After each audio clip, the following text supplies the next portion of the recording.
Welcome to the Quiet Interior with Jerry. You may notice the room is different. The light is lower. The space is quiet. The atmosphere is still, more reflective. That is intentional.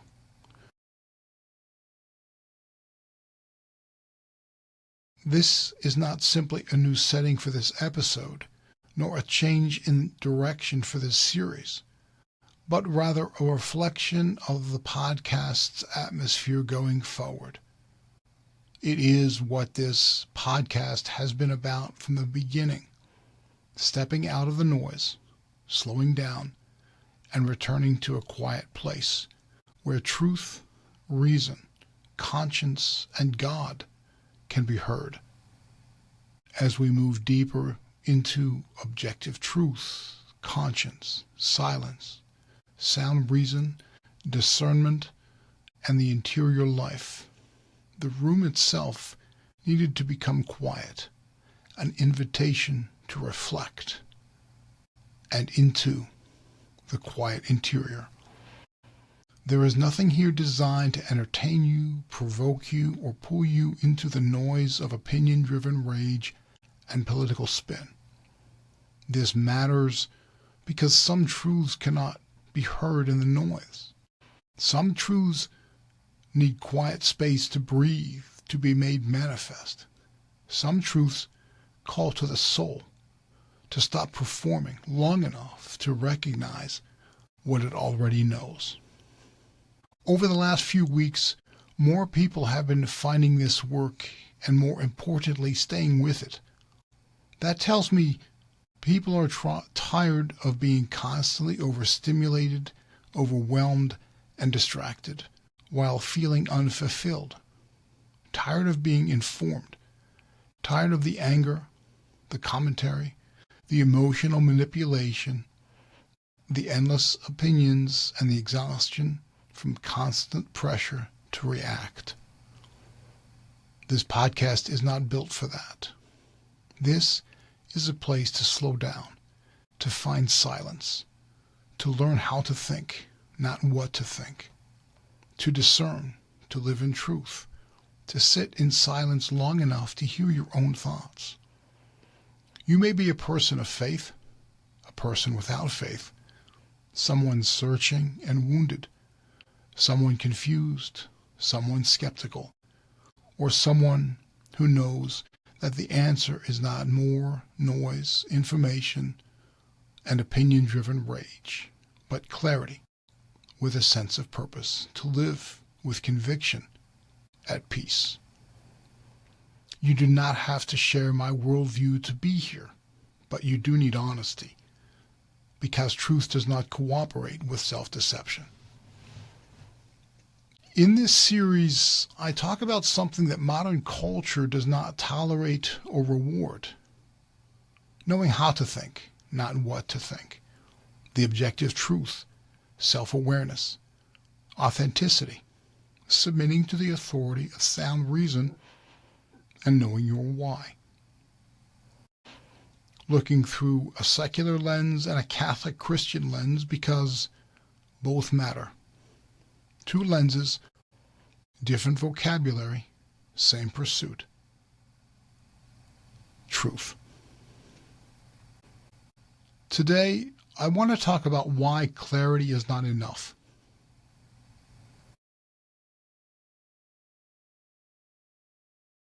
There is a commonly held idea that the hard part is finding the truth, as if truth is the hidden object.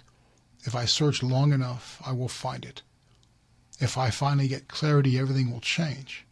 If I could finally see what is real, if I could finally hear what I already know, then everything would change.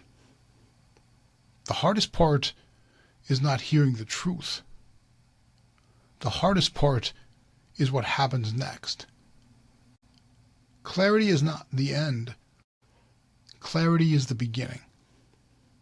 The moment you are confronted with the truth, the confusion is gone. What comes next is responsibility and conscience. The quiet weight of the truth asks you, If this is real, what is it asking of me? Truth does not just inform you. Truth summons and confronts you. This is why noise is so seductive. It offers endless input without requiring a decision. It offers perpetual commentary without conversion. It offers the feeling of movement without the risk of change. In my last show, I talked about what you hear first when the noise stops. You begin to hear what the noise and distractions were hiding, which were always there. Fatigue, fear, anger, wounds, and scars. Unresolved questions you have been fighting with for years. The quiet voice of conscience saying, "This is not working." If you stay in silence long enough, it reveals something more stable, not a mood, but recognition and clarity. Not necessarily answers, but reality.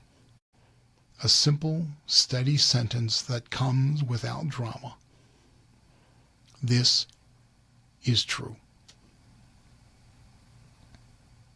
Clarity is not the finish line.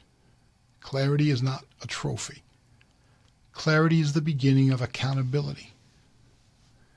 Clarity is a mirror, and mirrors do not merely show you what is real. Mirrors reveal you, and once you see, you cannot unsee or pretend you did not see. Once you know, you can no longer act as if you do not know.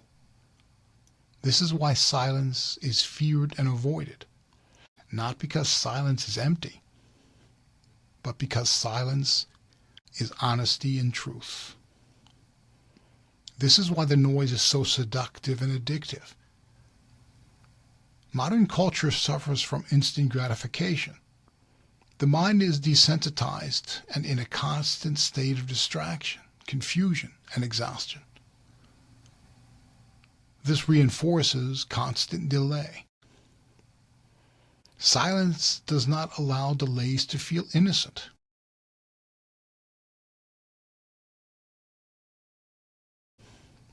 Silence makes delays feel like a choice. It calls to your conscience, the call to integrity. Then the question becomes what to do with what you hear, the truth you cannot unsee. When the mind is no longer confused, but the will is still hesitant. The hard truth? People hear something true and still return to the same patterns, not because of the lack of intelligence, but because human beings are not changed by insight alone. The human person needs sufficient intrinsic motivation to change. Human beings need necessities, such as safety, peace, and stability, food, shelter, and clothing. At the same time, we are creatures of habit, always resisting change at any cost.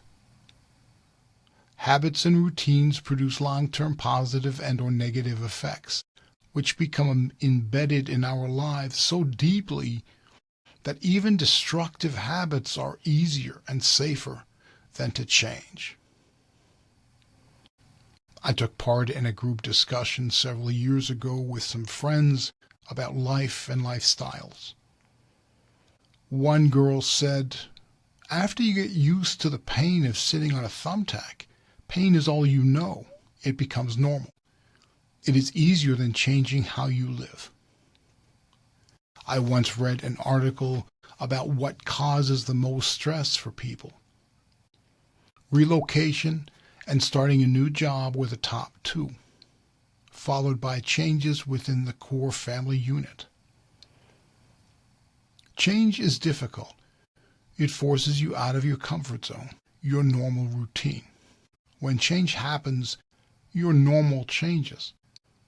The first reaction is to hit the panic button, sound the alarm, then go into all-out stress and anxiety, full throttle.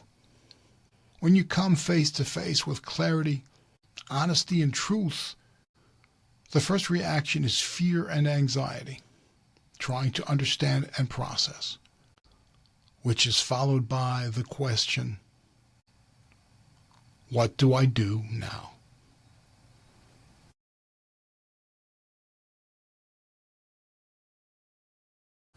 There is often a delay or gap between knowing and doing, even when unplanned events change lives. The motivation to change without sufficient action results in a few brief moments of excitement that quickly fade. It is important to understand that knowing is not the same as doing, becoming, and changing.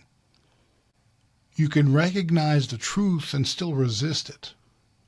You can admire the good and still choose the lesser of two evils. You can describe your problem with precision and keep feeding it. A person can be very aware and remain unchanged.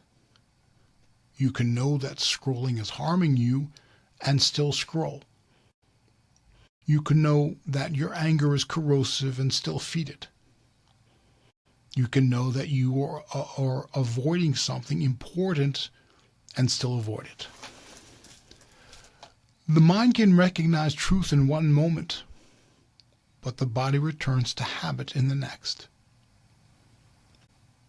Human behavior confuses explanation with transformation. Modern culture produces articulate people. People can explain nearly everything about themselves: wounds, habits, fears, routines, and patterns. Trace emotional reactions back to their origins, name them, and speak about them with impressive clarity. However, people do not move past naming and explanation to changing behavior. Naming a wound does not heal it. Ask a surgeon whether naming and explaining a condition that requires surgery is enough to avoid surgery. Human behavior in modern culture confuses clarity with transformation and mistakes insight for change. Having clarity and believing that just simply naming, explaining, and tracing is the same thing as taking action to change behavior. Wanting to explain how and why a person feels, thinks, and lives their life without accepting or taking responsibility. Explanation tells you why you do what you do. Transformation changes you. Understanding why you do something is not the same as choosing to change behavior. One of the fundamental causes of this confusion is the byproduct of the belief that emotions dictate and are sovereign. Modern culture is addicted to instant gratification. The heart and mind must be continuously fed to trigger the release of endorphins. Dopamine hits trigger emotions and can make a person happy and feel good. If emotions are sovereign, there is no need to change behavior or take responsibility once a person feels good and happy. This creates the illusion of growth without the cost of change. Simply explaining and naming wounds, scars, to justify behavior. I understand myself, therefore I am excused. Naming and explaining become a place to hide because there is comfort in explanation. It gives us language and narrative coherence. Dopamine hits give us psychological relief. However, explanation is not conversion. Understanding is not an amnesty. Understanding is an invitation to responsibility. Someone would say, I struggle with control because of insecurity. I avoid conflict because of past rejection. I react defensively because I was misunderstood growing up. These insights may be accurate, but accuracy does not sanctify behavior. When you hear the truth, you often make a sincere resolution. But when you return to the environment that formed the habit resumes. Traditions and habits form routines, which are rooted in our very existence, in our DNA, and from our primary caregivers, starting from childhood. As an adult, you decide to live by those same traditions, routines, and habits or not. Without ever examining your traditions, routines, and habits, you will never become self-aware and know your why.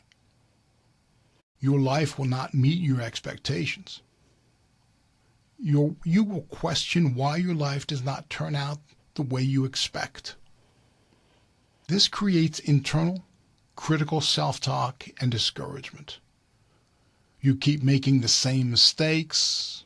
Your life never seems to work out the way you want or expect. Not knowing how you want to live your life instead of just getting by.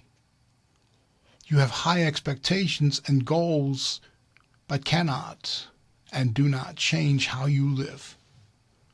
I know better, but I do not do better. Doubt your own integrity. Distrust yourself. The issue is not a lack of sincerity, but a lack of structure and self-awareness. Clarity, explanation, and naming bring emotional relief, a dopamine hit, a sense of accomplishment, which feels like its own reward. Finally understanding something that has been bothering you for some time. Something felt wrong, preventing you from feeling or living the way you believed was right or natural until you identified and named it.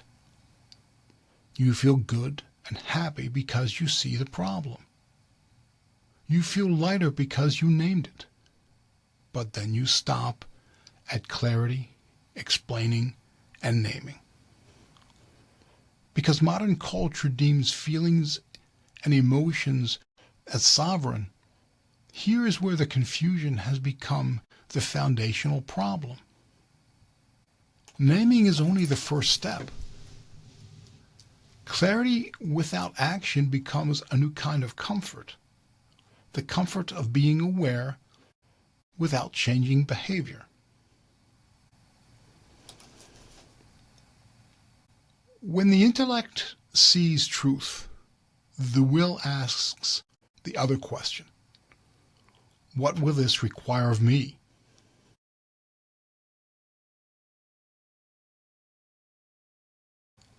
Because truth always costs something. Truth is not rejected because it is unclear. Truth is rejected because it is expensive. This is why truth is resisted at the level of appetite and fear, discomfort and discipline, and the anesthesia of distraction. If the truth is that you are living on distraction, approval, and convenience, then acting on truth may cost you comfort. If the truth is that you have been dishonest, it may cost you the protection of excuses. If the truth is that you are in the wrong relationship, it may cost you loneliness and grief. If the truth is that you have been performing rather than living, it may cost you an identity. If the truth is that your peace depends on control, it may cost you to surrender. People do not only ask, is this true? More importantly, ask, what will this require of me? The cost of living out the objective truth can be very high. Aligning your thoughts, values, and decisions with the objective truth. How much and how far are you willing to go to pay? But falsehood costs something too. Avoidance has a cost. Distraction has a cost. Self-deception has a cost. A divided heart has a cost. The question is not whether you pay the price. The question is, which price are you willing to pay? There is and has always been a temptation, a part of human nature, to treat truth as a badge, something to be possessed. I have the correct view, the right take, the superior analysis. The ego clings to conclusions not because they are true, but because they protect an identity, a reputation, a story, a false sense of control. Being right feels like safety. It feels like power. To have insights, to be the person who knows, to be seen as wise. However, it is a fragile kind of power because it depends on winning, proving, and never being corrected. Reality does not cooperate with that. Truth does not flatter the ego. Truth exposes it. The purpose of truth is not to decorate the ego. The purpose of truth is to reshape the self and reorder the soul. Which leads us to the deeper question. If you hear something true, how do you live it? Growth begins the moment you value honesty over victory. When you would rather be aligned with what is real than admired for what you claim. If truth only increases your certainty rather than your humility, you have not met truth, but an ideology. This is what I talked about in the previous show, epistemic humility, the discipline of submitting your opinions to evidence and reason, and the humility to recognize that human intellect is finite and fallible. Modern culture confuses emotion for moral certainty. If a story provokes emotional rage, it is deemed true, right, and real. If a story provokes fear, it is an urgent truth. If a story flatters a specific idea or opinion, it is called obvious. The major flaw in this behavior is that emotions are not a verdict, a judge, or a jury. Emotions are only a signal to specific stimuli.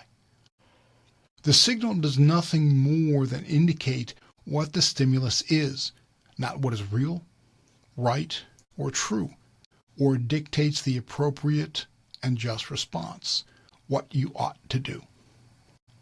Proper and sound reason to respond to stimuli that cause an emotional reaction is the slow, patient work of thinking, using sound reason with moral clarity, separating facts from interpretations, examining motives, testing claims, and submitting conclusions to the authority of sound reason. Without such structured discipline, it is easier for whoever or whatever to trigger the strongest emotional response, to use, manipulate, and control you, invoking the proper response, much like a puppet master pulling the strings of a puppet. The noise trained you to treat intensity as factual evidence, true and real. However, truth is not measured by adrenaline. Truth is measured by its correspondence to reality and by its capacity to endure scrutiny.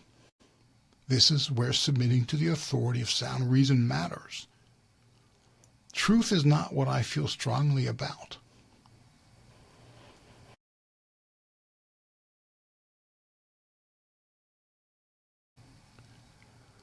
Without practice, truth remains abstract. Truth that stays safely in the mind as an idea is never practiced.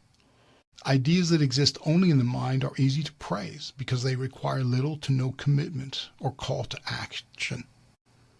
We can admire them, repeat them, even build an identity around believing them, while our habits and routines quietly continue unchanged. However, the problem is often ignored or avoided. The moment truth is real, it stops being a decoration and becomes a demand. It moves from something you agree with to something you obey. Truth lays claim to your intellect. That is why the real question is not, do I agree? The real question is, am I willing to live accordingly?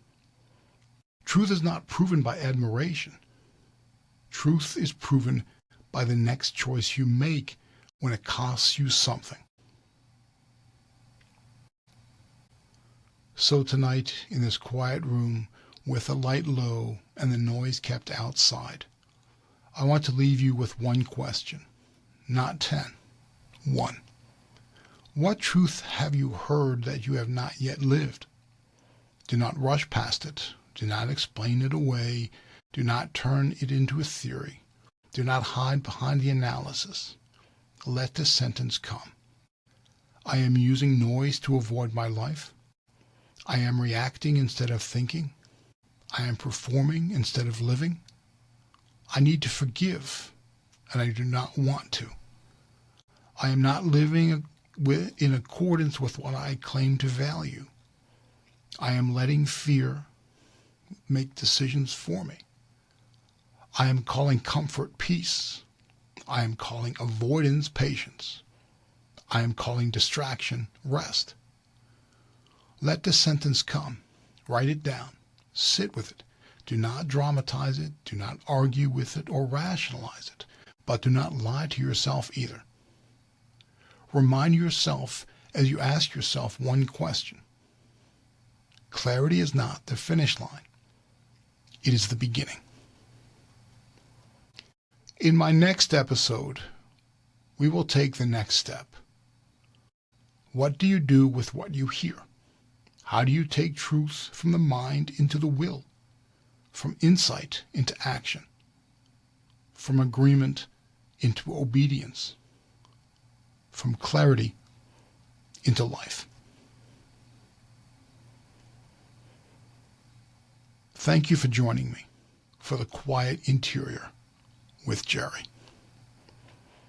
If this episode helped you slow down, stirred a thought, a question, a suggestion, or a disagreement, leave a comment. I invite you to subscribe, like, and share it with someone who needs quiet clarity and truth without the noise. You can find my book, coaching details, and additional resources on my website. Until next time, write this down and carry it with you. Just because the world around me may rage in chaos, confusion, and insanity does not mean I have to. Sit down. Take a deep breath. Become quiet and listen. Just one moment at a time. My name is Jerry. This is The Quiet Interior. Thank you.